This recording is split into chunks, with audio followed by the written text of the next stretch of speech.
తెలంగాణ ప్రభుత్వం ఆశా వర్కర్ల సమస్యల పట్ల నిర్లక్ష్యంగా ఉందని సంఘం అధ్యక్షురాలు జయలక్ష్మి ఆగ్రహం వ్యక్తం చేశారు. అధికారంలోకి వస్తే బీఆర్ఎస్ కంటే మెరుగైన సౌకర్యాలు, ఉద్యోగ భద్రత కల్పిస్తామని ఎన్నికల మేనిఫెస్టోలో పెట్టిందని ఆమె అన్నారు. ఆశా వర్కర్లకు 18,000 రూపాయల వేతనంతో పాటు ఇతర సమస్యలు పరిష్కరించాలని మంత్రులు, ఉన్నతాధికారులు, ఎమ్మెల్యేలకు పలుమార్లు వినతి పత్రాలు ఇచ్చామన్నారు. ఈ నెల 31 వరకు రాష్ట్ర కమిటీ ఆధ్వర్యంలో నిర్వహిస్తున్న బస్ జాతరలో ఆశా వర్కర్లు భారీ సంఖ్యలో పాల్గొని విజయవంతం చేయాలని జయలక్ష్మి పిలుపునిచ్చారు.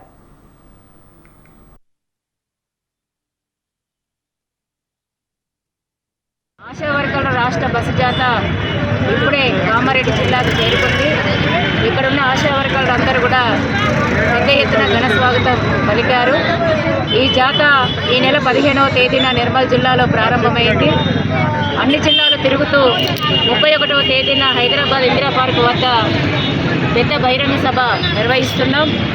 ఈ సందర్భంగా మేము రాష్ట్ర ప్రభుత్వానికి మా డిమాండ్స్ని ఇప్పటికే ప్రభుత్వం ముందు పెట్టాం.